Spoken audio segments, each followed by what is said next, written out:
Welcome to Study Time, a televised home learning program produced by Rwanda Basic Education Board.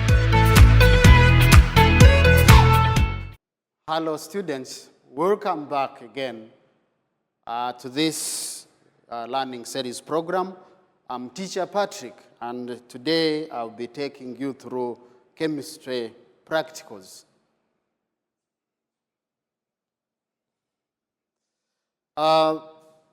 Basically, in these practicals that we are just going to look at, I just wanted to take you through the number of ions that we are going through, the number of cations that we have here. And we have iron 3 ions, we have iron 2 ions, we have a solution of potassium iodide, we have a solution of potassium hexacyanoferrate 2, we have a solution of potassium thiocyanide. We have a solution of potassium hexacyanoferrate 3. We have a solution of lead 2 ions, a solution of potassium chromate, a solution of zinc 2 ions, a solution of copper 2 ions, and we have a solution of chromium ions, a solution of cobalt 2 ions.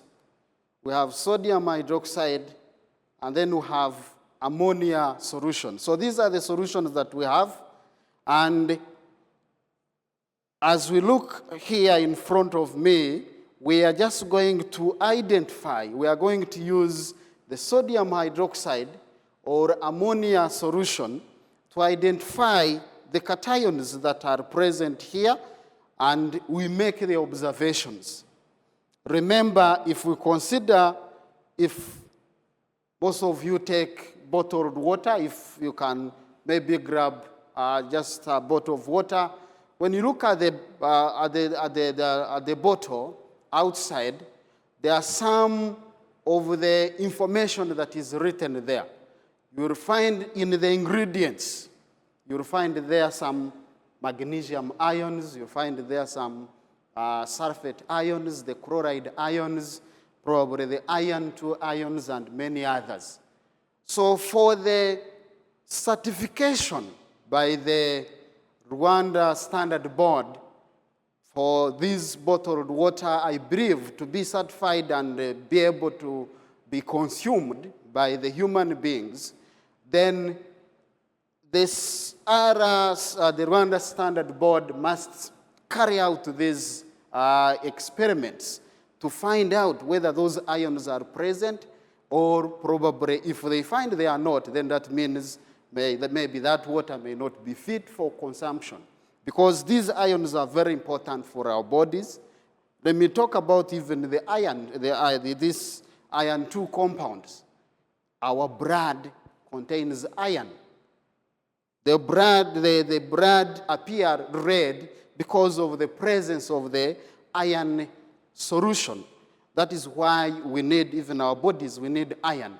But we take this iron from the different components of food. We are not going to take this solution because it contains iron, then to get the iron 3. Or we are not going to eat an iron bar because it contains iron. So we get these components from the foods that we take. So we are just going to look at this, carry out different tests, and then we see what happens if those ions are subjected to either sodium hydroxide or ammonia solution.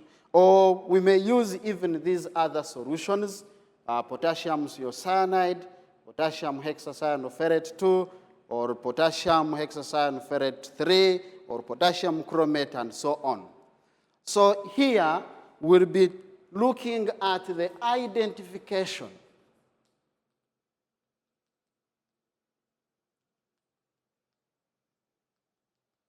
of cations. And we have a number of cations, as I've mentioned before. You look at some of them, have very interesting colors. Look at this one. Look at this one. They are very interesting colors. Look at this cobalt. So these, the ones that are colored, just take a look at this one.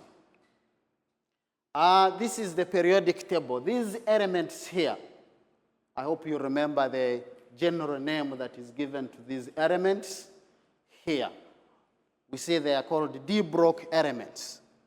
So these are transition elements. And mainly, if you remember, transition elements form colored compounds. So the compounds of transition elements are colored. Take an example of this one. This is copper. It is one of the transition elements. Take an example of lead, of chromium. Take an example of cobalt. You'll see they are also colored, and they are also found here. We have iron, we have cobalt, we have chromium, and maybe zinc is unique because it forms a colorless solution. Probably you talked about it in your revision. So we are just going to start right away, and I need you to pay attention. I ask you to pay attention and see what is going to happen. So we are starting with this iron 2.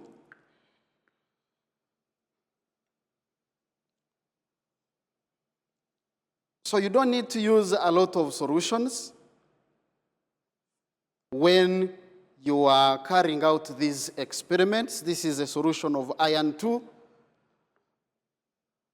And we are just going to add, sodium hydroxide. Sorry. I'm just trying to cover up this iron 2 because you remember iron 2 is a very unstable compound. It easily turns into iron 3 in the presence of oxygen. So that's why I have to cover it again. And all the solutions have to be covered. So I'll use sodium, this is sodium hydroxide, and I'll add some few drops.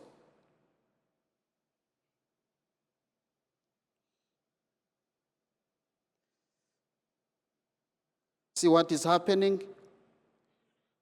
Something jelly-like. So sometimes we call it gelatinous. It is a precipitate. So let's add excess. Looks, what type of color, what kind of color is that one?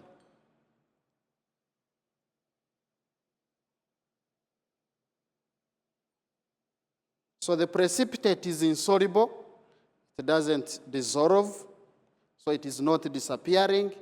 So this is green precipitate. So what happens with this? This is what happens here. So you have a solution of iron 2 ions.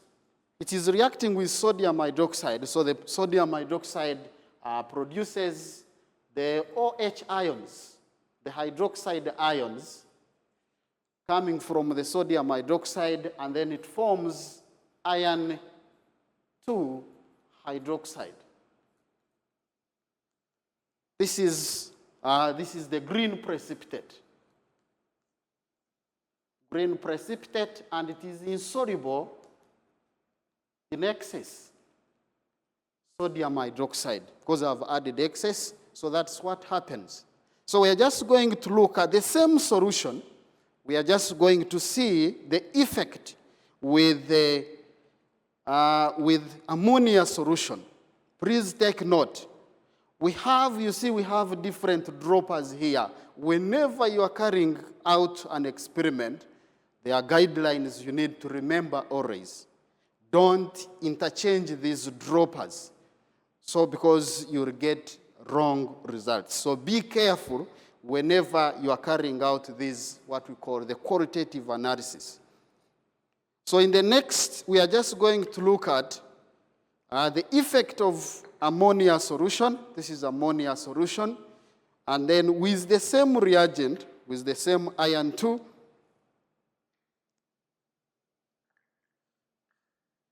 and then we'll see what happens. Please, I said you don't need to use a lot of solutions with this qualitative. Make sure you remember to cross because, as I've said earlier, iron 2 is very unstable, so it easily changes to iron 3.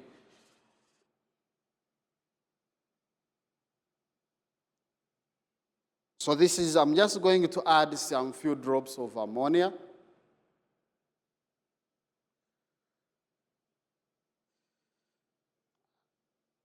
Are you seeing what is happening? Is there any difference?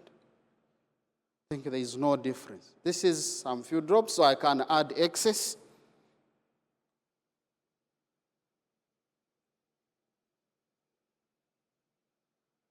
So it's the same, a green precipitate. In most cases, we call it dirty green because it doesn't look clean, so we call it dirty green. So it's the same reaction. So iron 2 ions are reacting with the hydroxide ions, the same hydroxide ions, but this time the hydroxide ions are not coming from sodium hydroxide, they are coming from ammonia solution. Ammonia solution is ammonium hydroxide. So this forms still the same precipitate, which is green precipitate, and it is insoluble in excess. So let's see what will happen later. So if we're coming back to this one, as I said earlier, I need to take note of this. The iron 2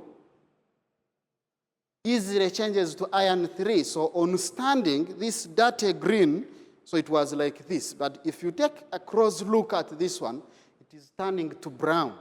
Why is it turning to brown? Because it is changing to iron 3 hydroxide. That is because of aerial oxidation.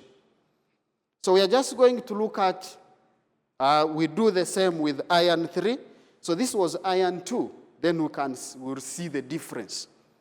This is iron 3. So just take a few drops of iron 3.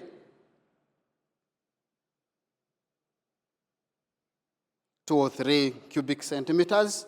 Then we can also look at sodium hydroxide. We'll also add some few drops.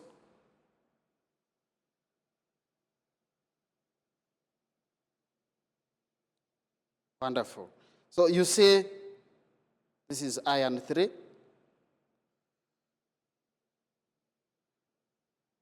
is a precipitate. Remember precipitate. The precipitate looks like this. So it is reddish brown, or you can call it brown. So this is iron 3. So this is mainly, this can also be called rust. No rust that can destroy the metals. It's because of this iron 3. So we have iron 3 ions reacting with the hydroxide ions from sodium hydroxide and then giving iron 3 hydroxide. This is a brown precipitate.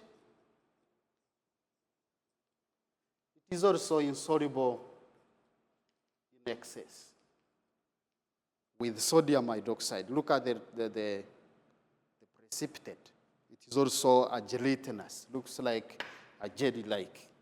So the same solution, we are just going to look at the effect with the sodium hydroxide, with ammonia, because we have finished with the sodium hydroxide.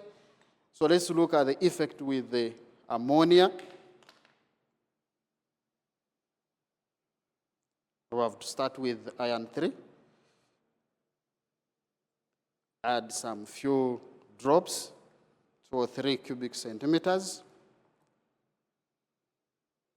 And then add some few drops of ammonia solution, drop-wise. This is what we call drop-wise. Gelatinous, that is the same precipitate. So it gives, still we are having iron 3 also reacting with the hydroxide ions, giving iron 3 hydroxide, this is a solid. It is the same, it is precipitate as well. So we'll proceed looking at these solutions with potassium hexacyanoferrate. So the tests I've finished are called preliminary tests. Preliminary tests, so we can carry out the confirmatory tests. So with the iron 3, I'll just look at the effect of potassium thiocyanide with the iron 3. Right.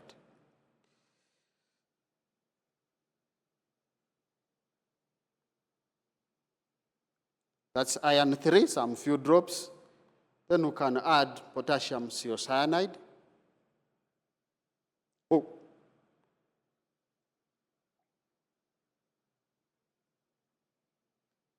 See what happens? Red blood coloration. Red blood coloration. So let's see the effect with iron 2, whether it gives the same effect.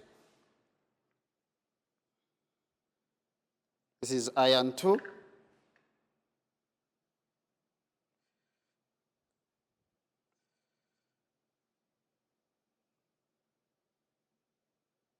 Some few drops again.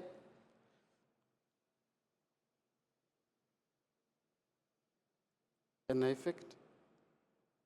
Nothing.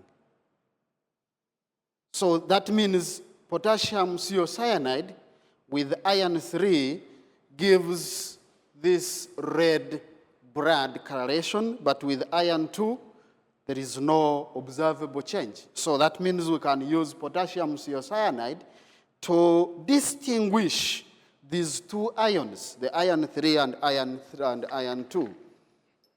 Let's also look at also carry out. We just see the effect with the potassium hexacyanoferrate 2. Let's start with the iron 2.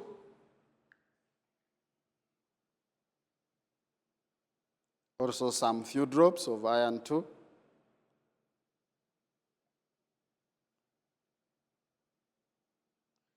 If I forget to cross, please, you remind me. I can also cross because I may forget. So this is some few drops of iron 2. Then we are just going to add potassium hexacyanoferrate 2. Iron 2 with potassium hexacyanoferrate 2. Let's see what happens.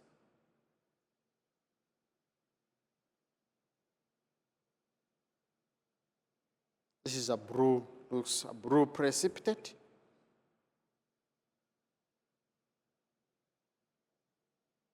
This is a blue precipitate with iron 2. And then let's check what happens with iron 3. The same hexacyanoferrate 2. Now we go to iron 3. Some few drops, as I said earlier. Then add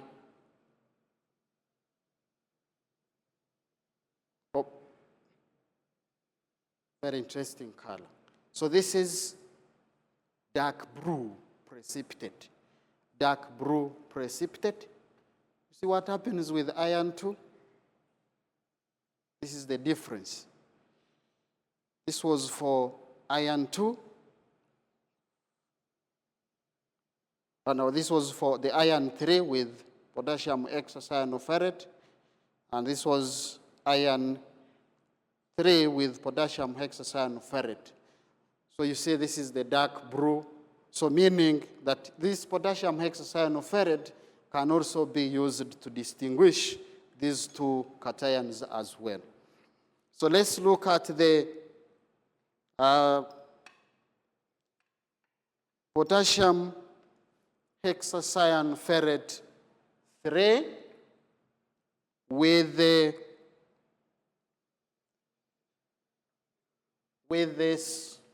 these two compounds, iron 2. So we have this iron 2, So we are going to look at with this one. Iron 2 first, said some few drops.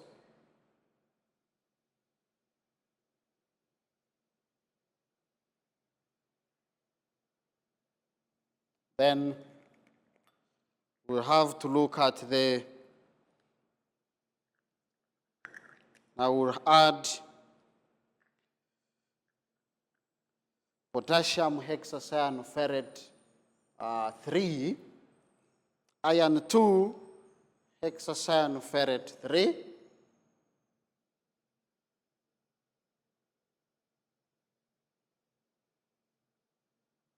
two with 3.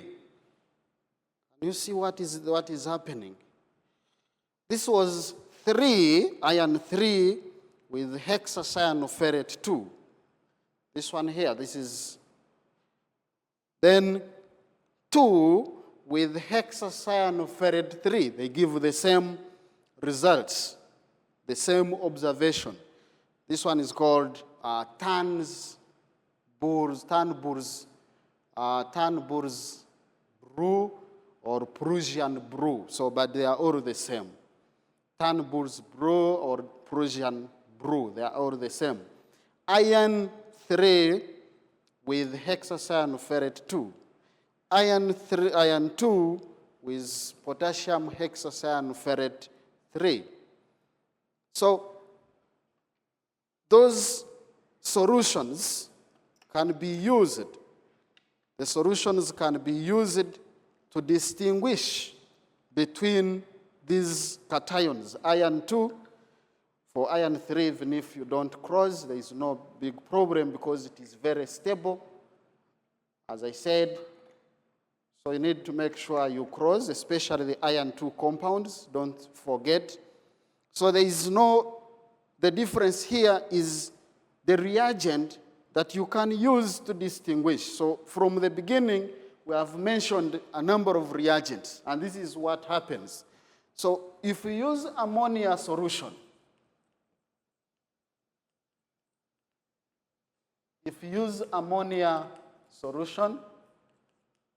I said ammonia solution is also ammonium hydroxide.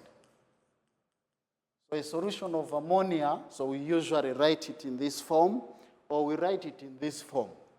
So with iron 2, if you remember, we said with iron 2, with ammonia, you are getting, said dirty green precipitate, which was insoluble. With iron 3, we are getting reddish brown precipitate, which is also insoluble in excess. So meaning we can use ammonia to distinguish between iron 2 and iron 3 because they give different reagents, different observations. When you use, you can use ammonia or you can use sodium hydroxide.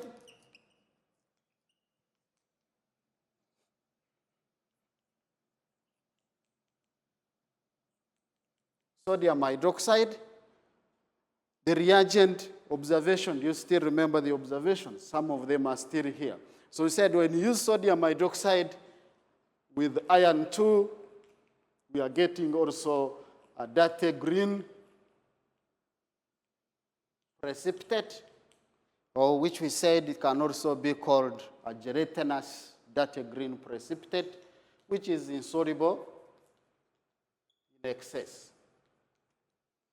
And when you use iron 3, the same, we said we are getting brown precipitate, also insoluble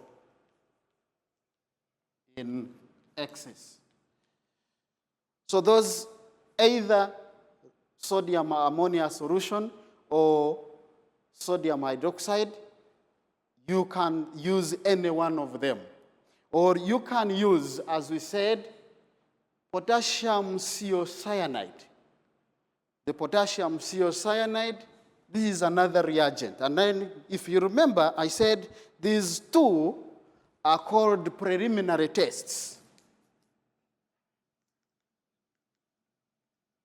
Preliminary tests. And then we have confirmatory tests.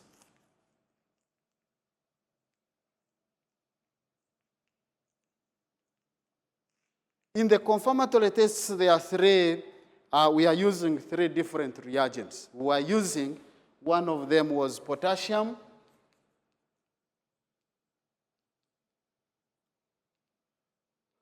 potassium thiocyanide. You remember what happened with this? So with iron 3 ions, there was red blood coloration. With iron 2, there was no observable change. If we used potassium thiocyanide, so we also used another reagent that we can also use. We looked at the potassium hexacyanoferrate.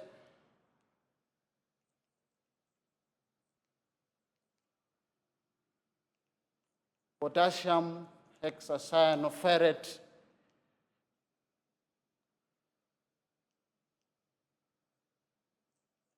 or potassium ferrocyanide, or we used potassium hexacyanoferrate 2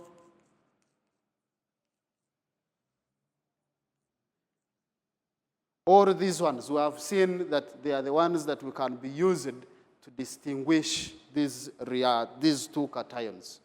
Then I just want to give you, before we wind up, I would like to give you just one simple exercise.